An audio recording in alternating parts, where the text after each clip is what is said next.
आचार्य देवने नमो नमो आचार्य देवने उपाध्यायने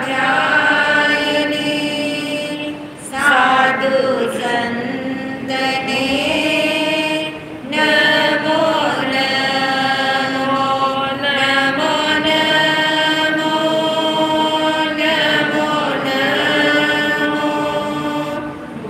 नमो नमो नमो। सभी की शुद्ध आत्मा को अनंत वंदन नमन। श्री आचार्य सूत्र कहता है कि प्रत्येक जीव ने अनंत अनंत कहते हैं संबंध बनाए हैं। इस जीवन के अनादि अनंत कहते हैं इतने जीवन प्राप्त किए, अनादि काल से परिभ्रमण चल रहा है और इस आत्मा ने अनंत अनंत संबंध बनाए हैं। किसके साथ? किसके साथ संबंध बनाए? क्योंकि संबंध बनाने के लिए कोई दूसरा चाहिए, संबंध बनाने के लिए कोई सेकंड पर्सन चाहिए। यानी किसके साथ संबंध बने? अन्य के साथ। जितने लोग दुनिया में हैं, जितने जीव संख्या है, यानी अनंत जीव हैं और अनंत जीवों के साथ हमारे अनंत संबंध बने हुए हैं। कितने प्रकार के संबंध?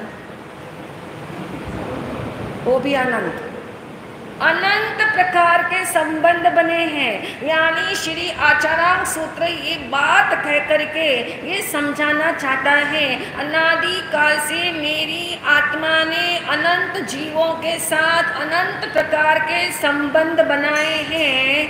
कितनी बार बनाए? वो भी अनंत बार। एक बार नहीं, दो बार नहीं, 4 बार नहीं, 10 बार नहीं, 100 बार। जो आपकी बाजू वाली कुर्सी में बैठा हुआ व्यक्ति है उसके साथ आपके संबंध अनंत प्रकार के और अनंत बार हो चुके हैं। तो इसका मतलब क्या निकलता है? क्या निकालोगे? इसका अभिप्राय क्या समझ में आया? कि इस संसार में कोई भी संबंध पहली बार नहीं, कोई भी संबंध आपका फर्स्ट टाइम हुआ है ऐसा नहीं है। इसलिए कहा मिले हुए ही मिलते हैं, मिले हुए लोग ही मिलते हैं। कोई व्यक्ति आपको पहली बार मिला, प्रभावित कर गया। कोई व्यक्ति आपको पहली बार मिला, आपके अंदर जो है दुष्प्रभाव छोड़ गया। यानी हमें लगता है पहली बार, लेकिन जिन वाणी कहती है कोई भी व्यक्ति पहली बार नहीं मिलता। जब भी मिलता है, जब भी मिलता है तो पुराना कर्जा चुकाने के लिए मिलता है। पुराना कर्जा जो चल रहा है उसी के लेन देन करने के लिए मिला हुआ है। और ये निश्चित बात है कि पहले का कनेक्शन रहा हुआ है, पहले का कनेक्शन था तो अब जो है उसका रिफ्लेक्शन हुआ है। जितने जितने कनेक्शंस हैं उतने उतने रिएक्शंस हैं, जितने जितने रिएक्शंस हैं उतनी उतनी रिफ्लेक्शंस है। इसका मतलब ये हुआ कि कुछ भी यहाँ पे नया नहीं है, कुछ भी पहली बार होता नहीं है। क्यों नहीं होता? क्योंकि संसार शब्द जो है चक्र शब्द के साथ तुलना की गई। चक्र कैसा होता है? गोल गोल होता है। सर्कल हमेशा गोल गोल होता है। जहाँ प्रारंभ किया वहीं वापस पहुँचते हैं, जहाँ से यात्रा शुरू की वहीं वहीं पहुँचते हैं। इसका मतलब मिले हुए लोग ही क्या होते हैं? फिर मिल जाते हैं। और इसीलिए कहा कि इन संबंधों से हम मुक्त कैसे होंगे? यदि संबंध पुराने जन्मों से चल रहे हैं, इस जन्म में वापस मिले, फिर से हमने प्लस माइनस किया, फिर से प्लस माइनस के भाव जागे, फिर से प्लस माइनस का व्यवहार हो गया और फिर से हम इतना क्या करें, अपने फाइल को भारी करके फिर से यहाँ से आगे निकल गए। अब ये क्या हो रहा है? ये संसार का दुष्चक्र और संबंधों का भी दुष्चक्र, और इस दुष्चक्र को तोड़ने के लिए, इसमें से आउट होने के लिए हमें क्या करना होगा, क्या कर रहे हैं अब तक और क्या करना होगा। अब तक हम कर रहे थे जो संबंधों की वर्स्ट पॉसिबिलिटी है, वो कौन सी है? संबंधों की वर्स्ट पॉसिबिलिटी कर्मबंध। किसी जीव के साथ आपके बहुत अच्छे संबंध है तो भी क्या हो रहा है? कर्मबंध हो रहा है। किसी के साथ आपके अच्छे संबंध नहीं है, बेसुरे संबंध है, कड़वे संबंध है, तो भी क्या हो रहा है?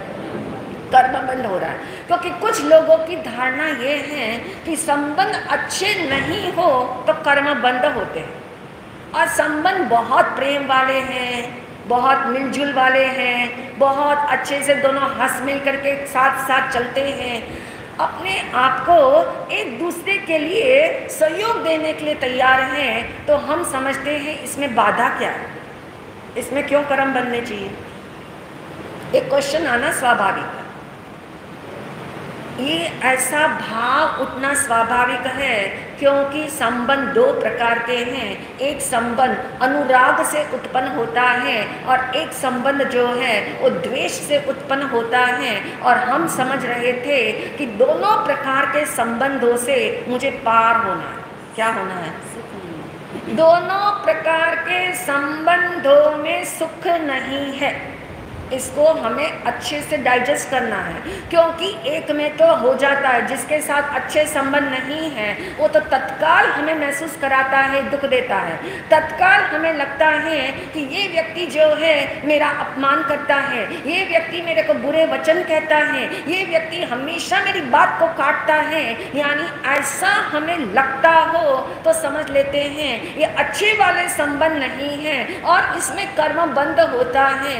लेकिन जो संबंध ऐसे हैं, आपने एक बात मुंह से निकाली और सामने वाले ने क्या कर ली? पकड़ ली।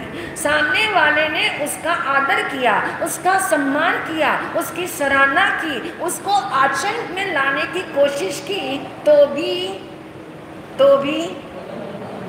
कर्म बंद। कब तक कर्म बंद उसमें रहेंगे?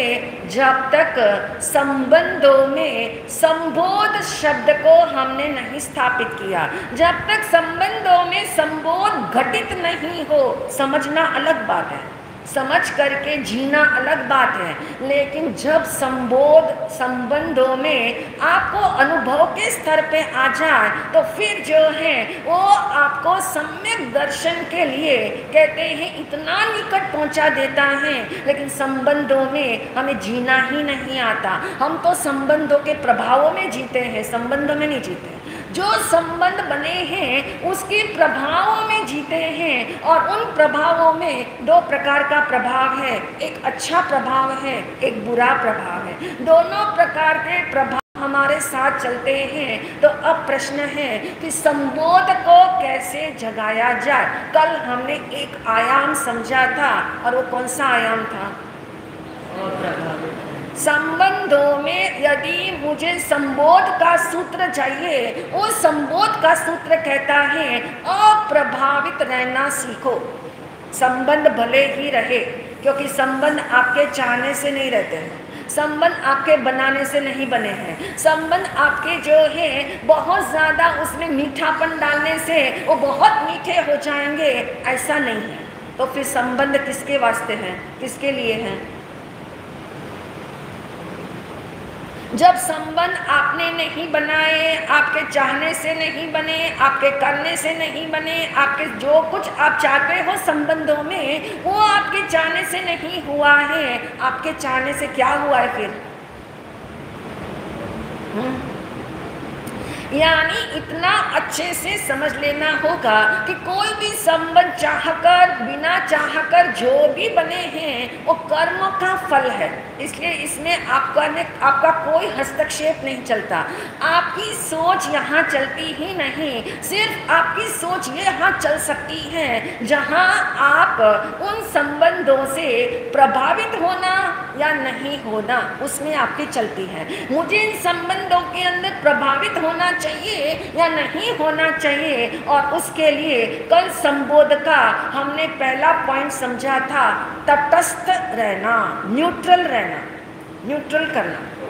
संबंध बहुत अच्छे हैं पर न्यूट्रलाइज करना, संबंध बहुत खराब है फिर भी न्यूट्रल रहना, क्योंकि प्रभाव इतनी जल्दी हम ले लेते हैं, ये मन इतनी जल्दी निमित्तों से प्रभावित हो जाता है और तट पे नहीं रह पाते, हम बह जाते हैं। तो नंबर 2 का पॉइंट है, यदि हम चाहते हैं ये संबोध मेरे हर संबंधों में जागे, तो उसके लिए दूसरा पॉइंट कल स्टार्ट किया था, न्यारा रहना। शब्द क्या है? न्यारा। न्यारा यानी अलग, अलग रहना। अलग रहना यानी कोई क्षेत्र से अलग रहने वाली बात नहीं है, क्षेत्र यहाँ से अलग रहने की बात नहीं है, यानी जिन संबंधों के तले आप जीते हो वैसे ही जीते रहना, लेकिन मान्यता के अंदर, बिलीफ सिस्टम के अंदर करेक्शन कर लेना कि ये सब क्या चल रहा है, ये सब कर्म की व्यवस्था चल रही है। किसकी व्यवस्था है? मेरी व्यवस्था नहीं है, कर्म के फल की व्यवस्था चल रही है। जितने जितने संबंधों का नेटवर्क आपका है, उन संबंधों को एक नाम देना कर्म का फल है। ये कर्म के फल की व्यवस्था चल रही है, यानी मुझे संबंधों से पार होना है तो मुझे बारीकी से, बहुत बारीकी से ये समझना होगा कि इन संबंधों को जीते हुए न्यारा कैसे रहा जा सकता है। ऐसा एक प्रश्न संत कबीर से पूछा गया एक युवक के द्वारा। बड़ा जिज्ञासु था युवक, और उसने कहा संसार में रहते हुए, संबंधों को जीते हुए अलग कैसे रहा जा सकता है? पॉसिबल नहीं लगता, ये तो बिल्कुल पॉसिबल नहीं है। एक व्यक्ति घर में ही रहे, घर के चारों प्रकार के संबंधों को निभाए भी, और फिर कहो कि वो कैसे रहे, न्यारा रहे, बहुत मुश्किल काम है। ऐसी साधना मुश्किल वाली साधना है, ऐसा संभव नहीं है। उसने संत कबीर से कहा, मैं चाहता हूँ आप थोड़ा इसके बारे में क्या करो, मार्गदर्शन दो। और संत कबीर ने कहा, उसके लिए मुझे तुझे यहाँ से कहीं ले जाना हो, तुझे मार्गदर्शन चाहिए कि न्यारा संबंधों में कैसे रहा जाए। घर में रहो, घर वालों के साथ रहो, और फिर भी जो है उनसे न्यारा रहो, कैसे समझ में आ सकता है। और संत कबीर उसे वहाँ ले गए जहाँ पर कहते हैं कुआं था, और उस कुएं में जहाँ मीठा पानी था, सभी लोग उसी कुएं से पानी भर रहे थे।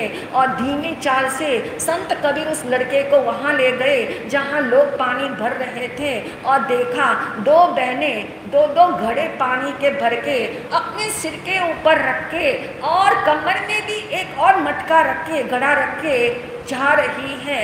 दो बहनें जा रही हैं और दो बहनें सामने से भरने के लिए आ रही हैं।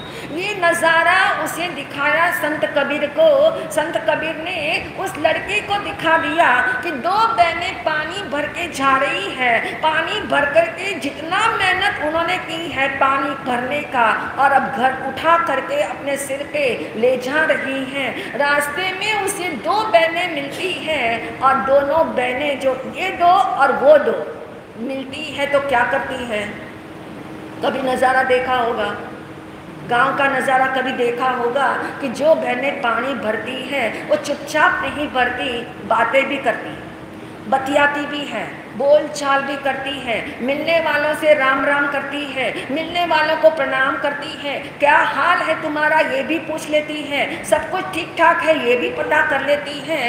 यानी वो बातें करती हुई दिखाई देती है, बातें हो रही है ऐसा मालूम पड़ता है। और उसने उस युवक से पूछा, ये बहनें जिसने पानी का इतना वजन उठाया हुआ है और वजन उठाते उठाते भी वो बातें भी कर रही है, तो बताओ ये ध्यान कहाँ है इसका? बताओ ध्यान कहाँ है उसका? हाँ जी संगीता जी।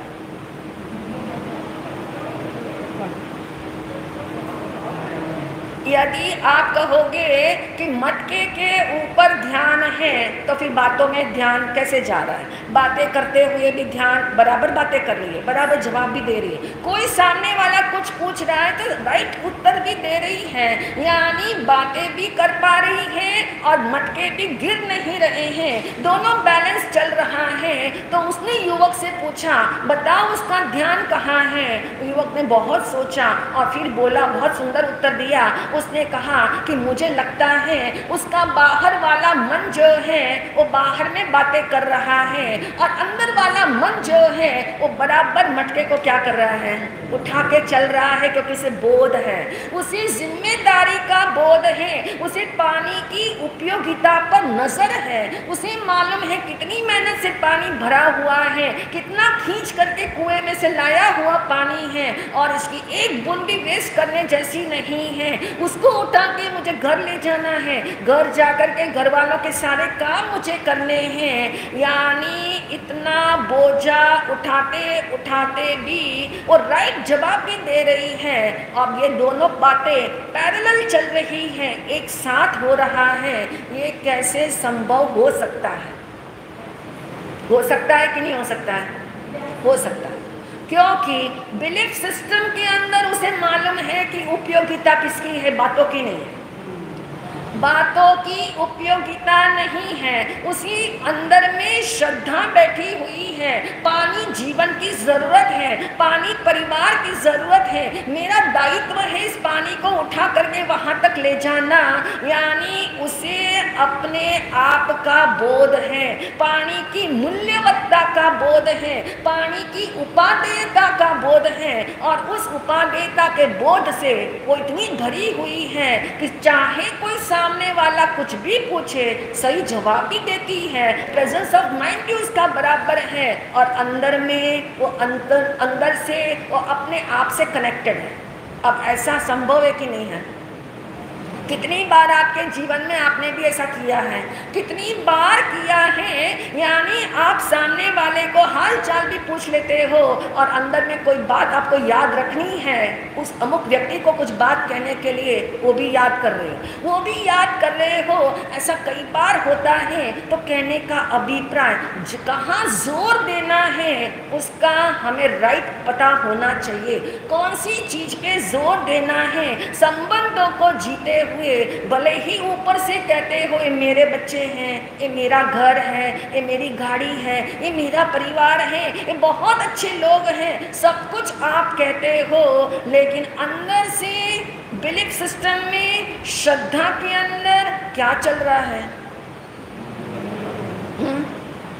क्या चल रहा है बिलीफ सिस्टम में? क्या है कि यहाँ कोई भी मेरा नहीं है, यहाँ कुछ भी मेरा नहीं है। मुंह से बोलना तो यही होता है, विवेक तो यही कहता है, बाहर में ऐसा ही कहता है, ये मेरा परिवार है, बहुत अच्छा परिवार है, बड़ा स्नेहशील परिवार है, बाहर में तो ऐसा ही कहा जाता है। इसलिए ज्ञानियों ने सूत्र दिया, बाहर में सबके बन के रहो और अंदर में अपने से बन के रहो, अंदर में अपने लिए बन के रहो।